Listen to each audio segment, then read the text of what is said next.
Otro trueno. Sacudió los cristales del dormitorio. Con la mente discurriendo a toda velocidad, Shadrach dijo: bueno, lo importante es que cuando Pacer sintió la necesidad de convertirse en una bestia, en un depredador, no lo hizo retrocediendo en la línea genética. Era evidente que, según su opinión, el lobo era el mejor depredador, así que quiso convertirse en uno de ellos. Así de sencillo, dijo Watkins con escepticismo. Sí, así de simple. Mente sobre objeto. La metamorfosis es en gran parte un proceso mental. Por supuesto, hay cambios físicos, pero quizá no estemos hablando de alteración completa, sino de cambios de estructura. Los núcleos básicos son los mismos, pero se modifica el orden de la lectura. Los genes estructurales son transformados en géneros y genes operativos por la fuerza de la voluntad.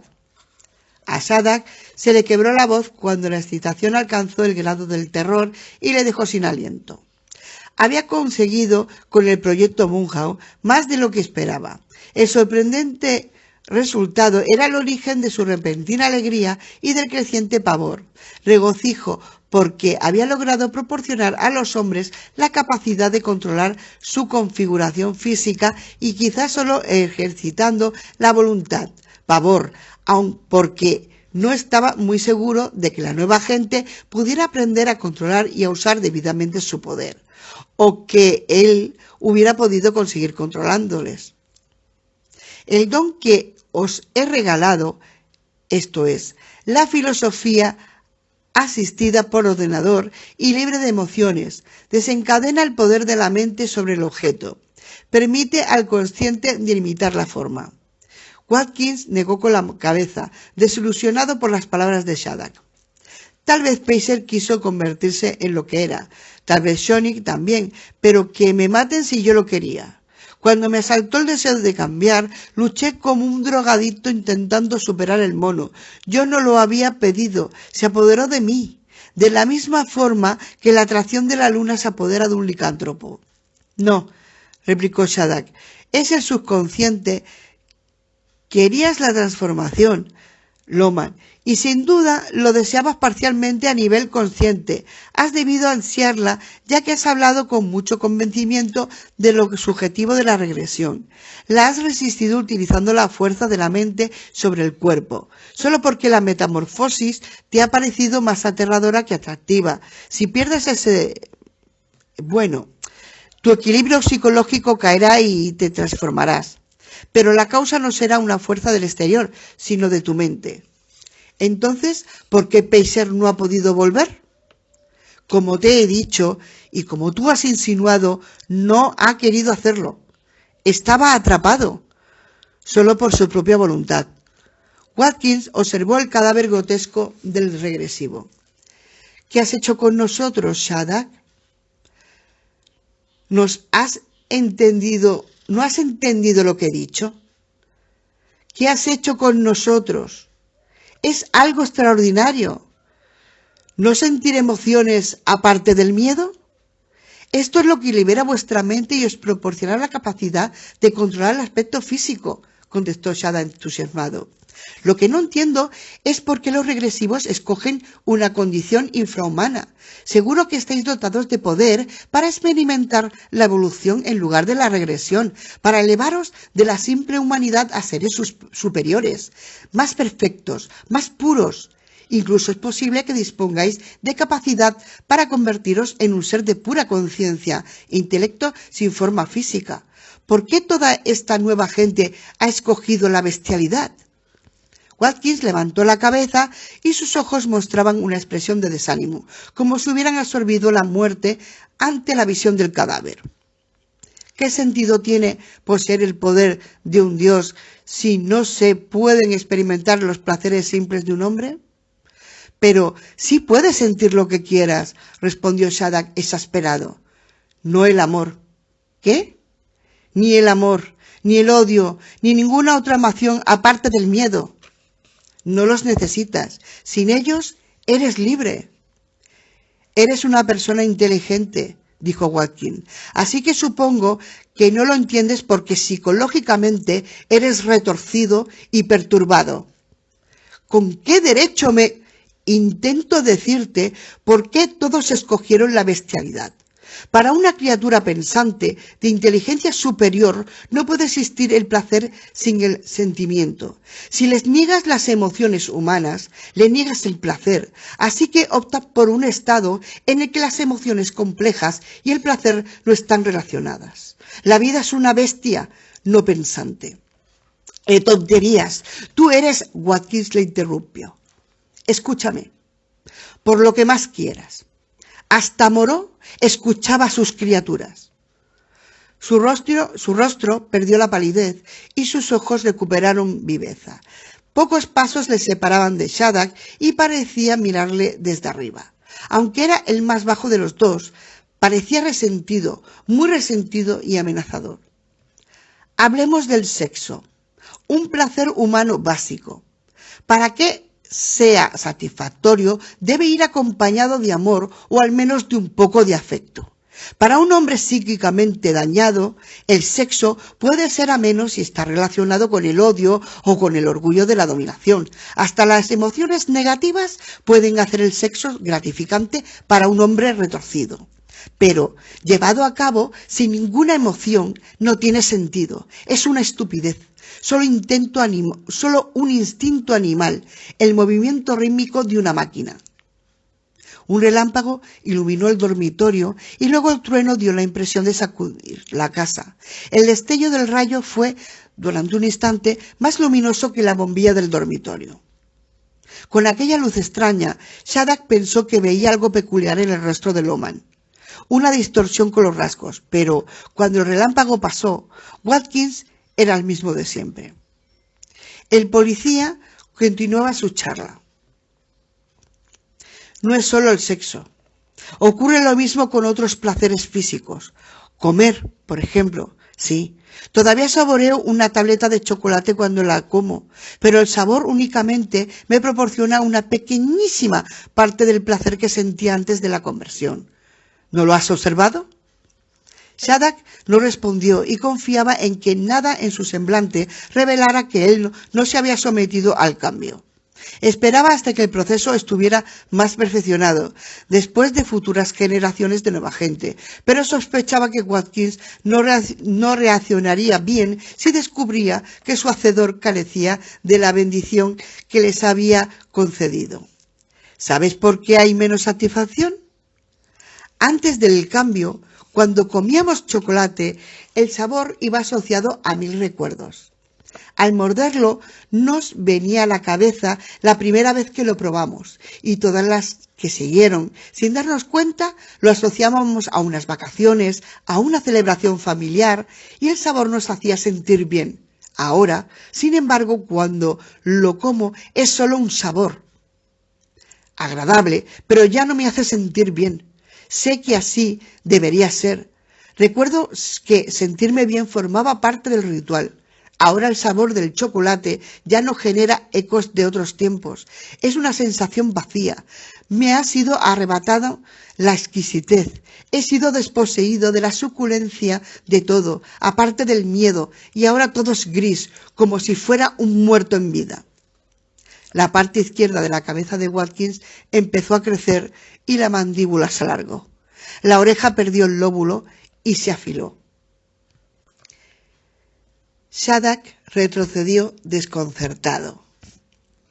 Watkins continuó avanzando, elevando el tono de su voz, hablando incorrectamente pero con energía e inquietante ferocidad. ¿Por qué diablos querría nadie de nosotros evolucionar hasta una forma superior con incluso menos placeres del cuerpo y el alma?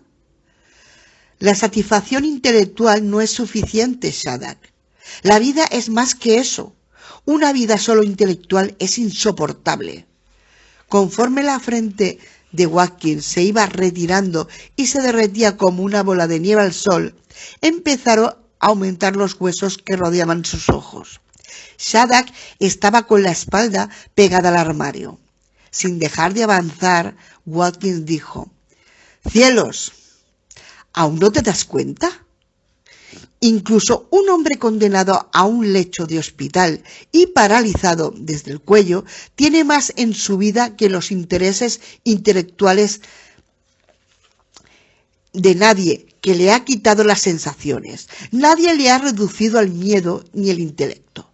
Necesitamos placeres, Shadrach. Sin ellos la vida carece de sentido. Cállate.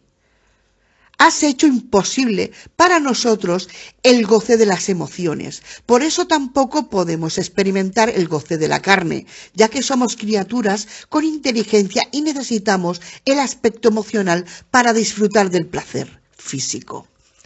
Para el ser humano son las dos cosas o ninguna. Las manos de Watkins se iban agrandando, sobresalían de los nudillos y las uñas adquirían un color parduzco. «Te estás transformando», advirtió Shadrach. Sin prestarle atención, hablando cada vez más deprisa mientras la boca se le empezaba a deformar, Watkins continuó. «En consecuencia damos un salto atrás hasta el lado salvaje. Nos despojamos del intelecto, encubiertos como bestias. Nuestro único goce es la carne. Pero al menos no nos damos cuenta de lo que hemos perdido, así que el placer persiste. Es intenso, profundo, cautivador. Has hecho nuestras vidas insoportables, grises, vanas, y por eso tenemos que retroceder en cuerpo y mente. Para encontrar una existencia plena, tenemos que huir de las terribles y horribles limitaciones de esta vida. Los hombres no son máquinas. Hombres no son máquinas. Estás cerca de la regresión. Por Dios, Loman. Watkins calló. Parecía desorientado. Luego agitó la cabeza como para desprenderse de la confusión. Levantó las manos y dejó escapar un grito de horror. Se miró al espejo del armario y su grito se hizo más intenso y agudo. De repente, Shadrach percibió el hedor de la sangre al que en cierta forma se había acostumbrado. A Watkins debía afectarle más, aunque no por repugnancia, sino por excitación. Volvieron a verse relámpagos y los truenos retumbaron. Empezó a llover a cántaros, el agua golpeaba las ventanas y el techo. Watkins apartó los ojos del espejo y miró a Shadrach. Levantó la mano en un gesto de impotencia y salió al vestíbulo, alejándose del olor a sangre. Cayó de bruces. Luego se hizo un ovillo, temblando, gimiendo, gruñendo y sin dejar de repetir: «No, no, no». Capítulo número 57. Una vez recuperado el control de sí mismo, Loman se sentó apoyado contra la pared. Estaba bañado de sudor y hambriento. La transformación parcial y la energía consumida para evitar que siguiera adelante le habían dejado extenuado. Se sentía aliviado, pero también decepcionado, como si hubiera tenido un gran apremio a su alcance que le habían arrebatado en el último momento. Escuchó un sonido oscuro, como un susurro. Primero pensó que estaba dentro de su cabeza, quizá el suave crepitar de células cerebrales que se extendían y se apagaban por el esfuerzo de frustrar el apremio de la regresión. Luego comprendió que se trataba de la lluvia sobre el techo de la casa. Cuando abrió los ojos, la visión era borrosa, se hizo más clara y distinguió a Shadrach, que estaba al otro lado del vestíbulo, cerca de la puerta del dormitorio. Flaco, con la cara afilada, pálido como si fuera un albino, con los ojos amarillentos, embutidos en su abrigo oscuro, el hombre parecía una aparición, tal vez la muerte en persona. De haber sido la muerte, Loman habría corrido a abrazarla. Mientras recuperaba fuerzas para levantarse, dijo: «No más conversiones, tienes que detenerlas». Shadrach no contestó. «No estás dispuesto a dejarlas, ¿verdad?» Shadrach se limitó a mirarle. «Estás loco», afirmó Loman. «Loco de atar, pero no puedo hacer otra cosa que obedecerte o matarme». «No vuelvas a permitirte esos comentarios. Nunca. Recuerda quién soy». «Lo recuerdo muy bien», respondió Loman. Se levantó mareado, tambaleándose, Hiciste esto sin mi consentimiento, y si llega el momento en que no pueda resistir la necesidad de la regresión, cuando me rinda la bestialidad, cuando ya no te tenga miedo, procuraré recordar quién eres e iré a buscarte. ¿Me estás amenazando?, preguntó Shadrach atónito.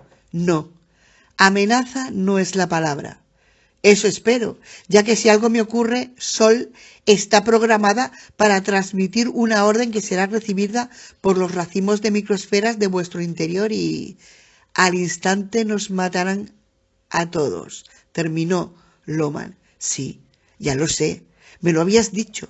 Si tú mueres, los demás te seguiremos, igual que esa secta de Johnston hace unos años, envenenándose junto al reverendo Jim.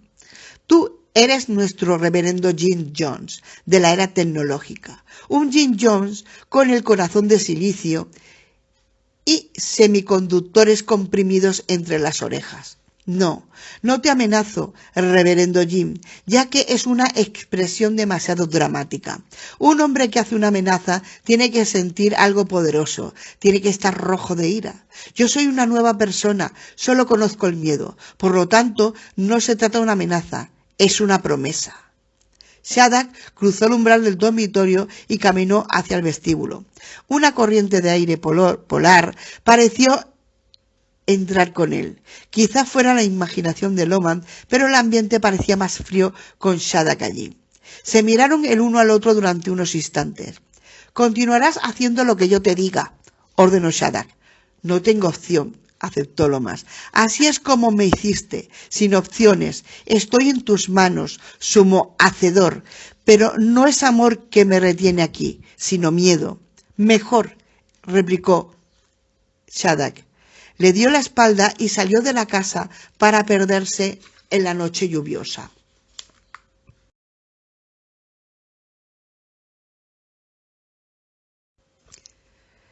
Segunda parte. Amanecer en el infierno. No pude evitar algo que sabía erróneo y terrible. Tuve una espantosa sensación de impotencia. Andrei Sájarov. El poder enloquece incluso más de lo que corrompe, bajando la guardia de la previsión y levantando las prisas de la acción. Will y Ariel Durán. Capítulo número 1. Antes del alba, habiendo dormido menos de una hora, Tessa Luckland se despertó al notar algo frío en la mano y a continuación unos lengüetazos calientes. Tenía el brazo extendido sobre el borde de la cama. Su mano casi rozaba la alfombra y alguien le estaba lamiendo. Se incorporó de golpe, incapaz de respirar. Había estado soñando con la matanza del Cobb Lodge, con bestias indescriptibles de amenazadores dientes y garras como cuchillos. Ahora pensaba que la pesadilla era real, que la casa de Harry había sido invadida por aquellos seres y que la lengua lamedora no era más que el preludio de una dentellada salvaje. Pero era Mus. Le podía distinguir gracias a la suave luz que entraba por la rendija de la puerta procedente de la lámpara del descansillo. El perro puso las pezuñas sobre el borde de la cama, demasiado bien adestrado para encaramarse. Gemía y parecía querer tan solo una caricia. Estaba segura de haber cerrado la puerta antes de acostarse, pero ya había visto muchos ejemplos de la inteligencia de Mus, como para suponer que era capaz de abrir una puerta si se lo suponía. De hecho, recordó que las puertas interiores de la casa de Talbot no tenían pomo, sino manijas accionadas por palancas para facilitar la tarea del perro. La cerradura se abría cuando una mano o una pata ejercían presión sobre la palanca. ¿Te sientes solo?, preguntó mientras acariciaba al perro. Mus gimió de nuevo. Gruesas gotas de lluvia resbalaban por los cristales de la ventana. La lluvia era tan torrencial que Tessa oía cómo azotaban los árboles. El viento soplaba. Bueno, por muy solo que te encuentres, yo estoy 1000 veces más soñolienta, así que tendrás que marcharte. Cuando dejó de acariciarlo, el perro comprendió, de mala gana, Bajó al suelo, abrió la puerta, la miró, salió al descansillo y echó un vistazo a un lado y a otro antes de dirigirse a la izquierda. La luz del descansillo era mínima, pero a ella le molestaba. Se levantó, cerró la puerta y cuando volvió a la cama ya sabía que no podía volver a conciliar el sueño. Para empezar, estaba totalmente vestida, solo que se había quitado los zapatos y no se encontraba cómoda, pero no había tenido el valor de desnudarse, ya que eso la hubiera hecho sentirse más vulnerable e incapaz de pegar ojo. Después de lo ocurrido en el Cobb Lodge, Tessa quería estar preparada para salir corriendo. Además, estaba en el único dormitorio de invitados. Había otro, pero sin amueblar, y el colchón y la colcha olían a humedad debido a los años en que no habían sido usados. Había sido la habitación del padre de Harry, al igual que toda la casa, pero el anciano Talbot había fallecido 17 años atrás, 3 años después de que Harry hubiera regresado de la guerra. Tessa había insistido en que podía dormir sin sábanas y se acostaría sobre la colcha y que, en caso de tener frío, se taparía con el cubrecama y dormiría directamente sobre el colchón. Después de despedir a Moose y cerrar la puerta, estaba helada. Se metió debajo de la colcha y la inundó un olor a moho. Pese al tamborileo de la lluvia, oyó el ruido sordo del ascensor que subía. Lo más probable era que Moose lo hubiera llamado. ¿Sería siempre tan peripatético de noche? Aunque estaba exhausta, se había desvelado y no sería fácil que consiguiera dormir. Sus ideas la inquietaban.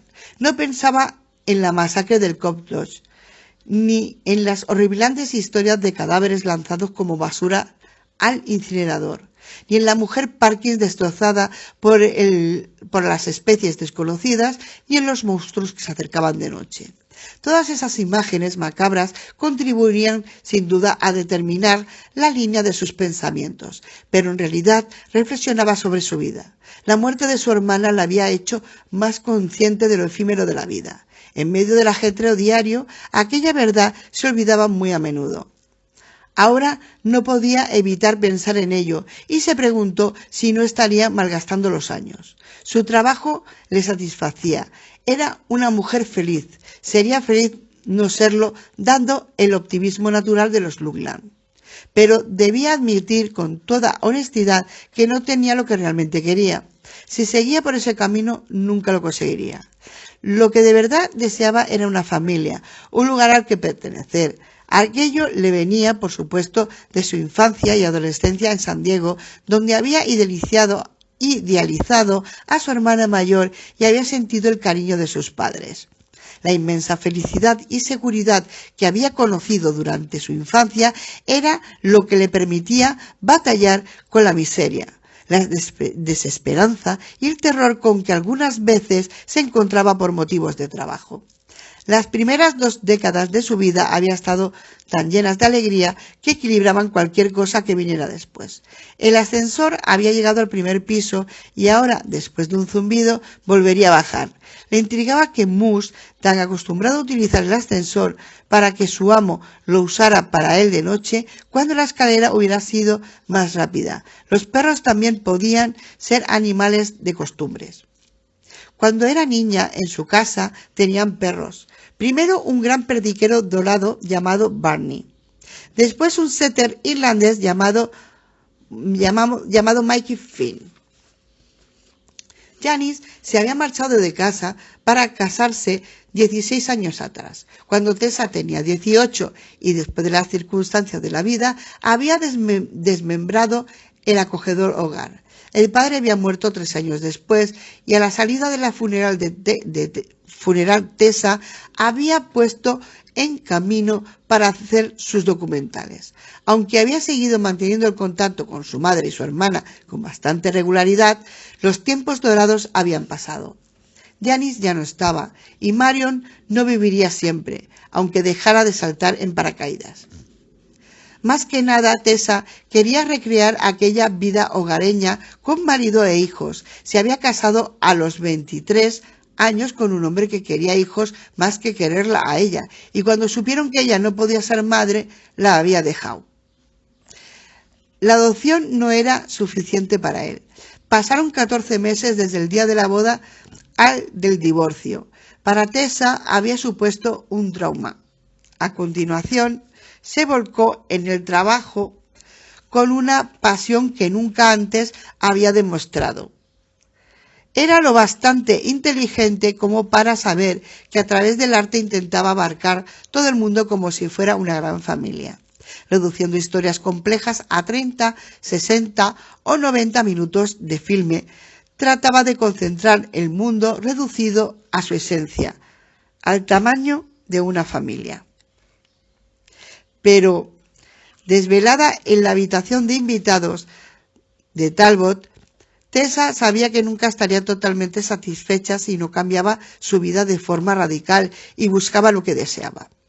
Era posible ser una persona profunda, sin carencia de amor o humanidad, pero aquel cariño generalizado podía ser insuficiente y sin sentido si no se tenía una familia, en el seno de la cual se vieran día tras día las cosas específicas en personas específicas y justificaran, por extensión, un amor más amplio que los demás hombres y mujeres.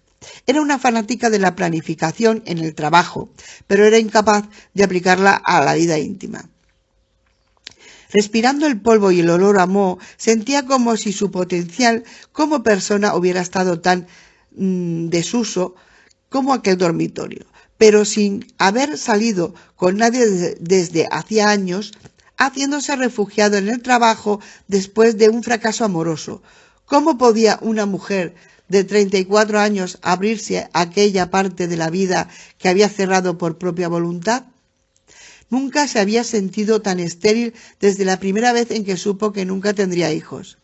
Y en aquellos momentos buscar un cambio para rehacer su vida le parecía más importante que saber de dónde procedían los monstruos y lo que eran. Un roce con la muerte despertaba pensamientos extraños. Su cansancio vencía a su torbellino interior y volvió a cerrar los ojos. Cuando empezaba a dormirse, pensó que Mus quizás hubiera acudido a su habitación porque había visto algo extraño en la casa. Tal vez intentaba avisarla, pero seguro que hubiera estado más nervioso y hubiera ladrado de existir peligro. Se quedó dormida.